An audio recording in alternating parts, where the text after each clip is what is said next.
Breaking news, Martin Paes resmi bisa bermain kontra Arab Saudi. Mancini tidak terima dan melakukan hal yang tidak masuk akal ini ke FIFA. 43 pegawai di PSSI resmi dipecat.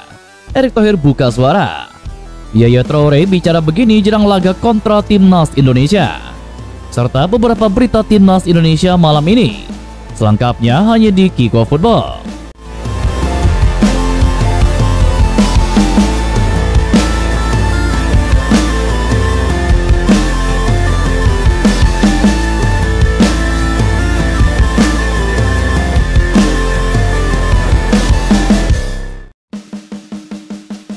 Federasi Sepak Bola Indonesia memecat 43 pegawainya.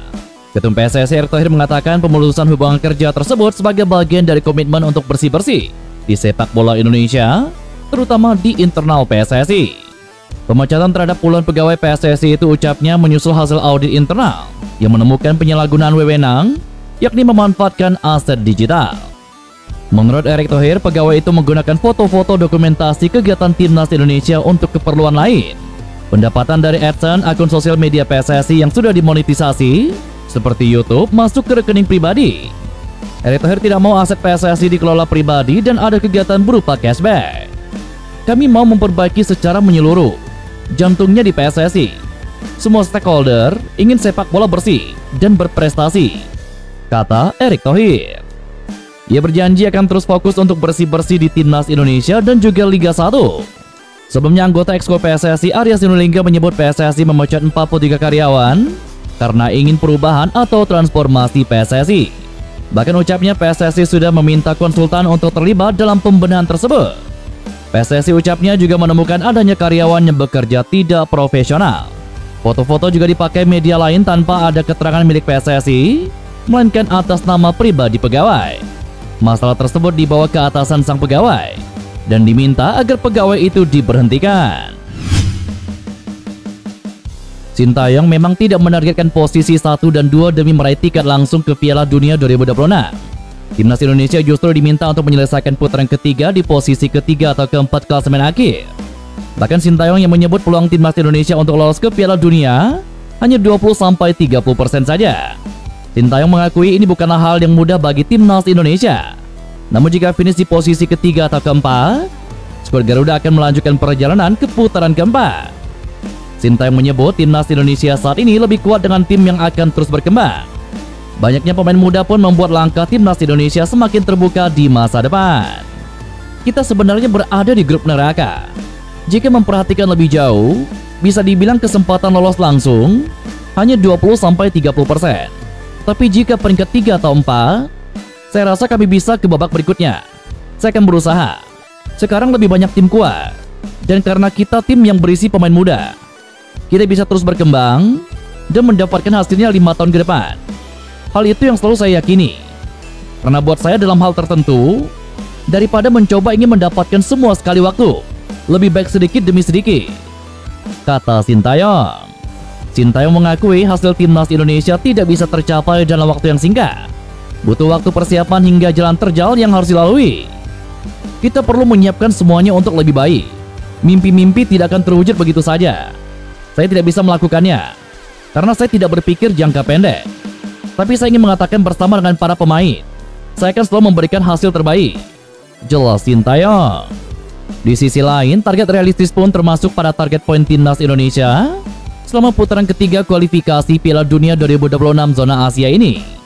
Sintayong mengaku berharap untuk meraih kemenangan di setiap pertandingan. Namun tentu akan ada banyak kejutan di pertandingan yang tidak bisa diprediksi oleh pelatih asal Korea Selatan tersebut. Sintayong mengakui pelatih sehebat apapun tidak bisa memprediksi hasil akhir suatu pertandingan. Pelatih Timnas Arab Saudi Roberto Mancini meniru Sintayong menjelang laga kontra Timnas Indonesia di kualifikasi Piala Dunia 2026 zona Asia.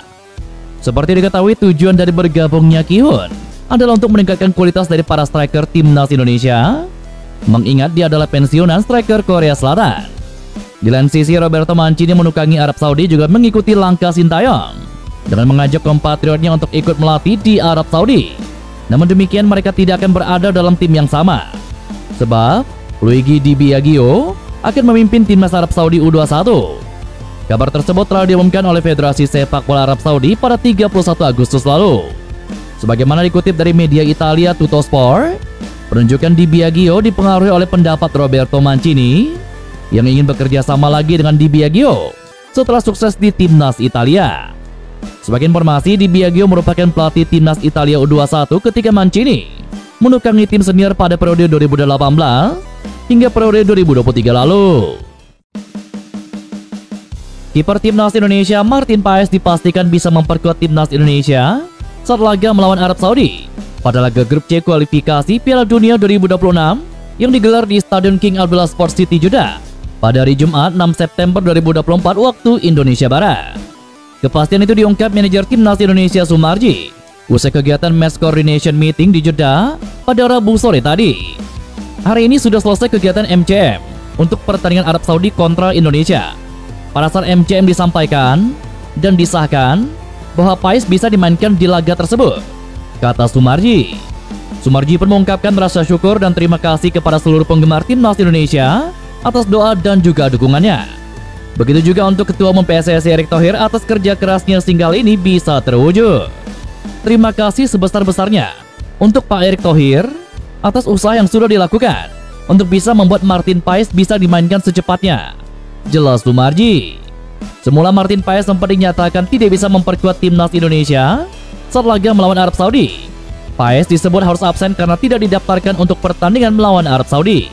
Sesuai aturan Konfederasi Sepak Bola Asia, pendaftaran nama pemain untuk laga pertama kontra Arab Saudi dilakukan terakhir pada tanggal 5 Agustus lalu. Hal ini membuat nama Paes tidak bisa didaftarkan karena proses perpindahan Federasi Paes di FIFA baru selesai pada tanggal 18 Agustus lalu.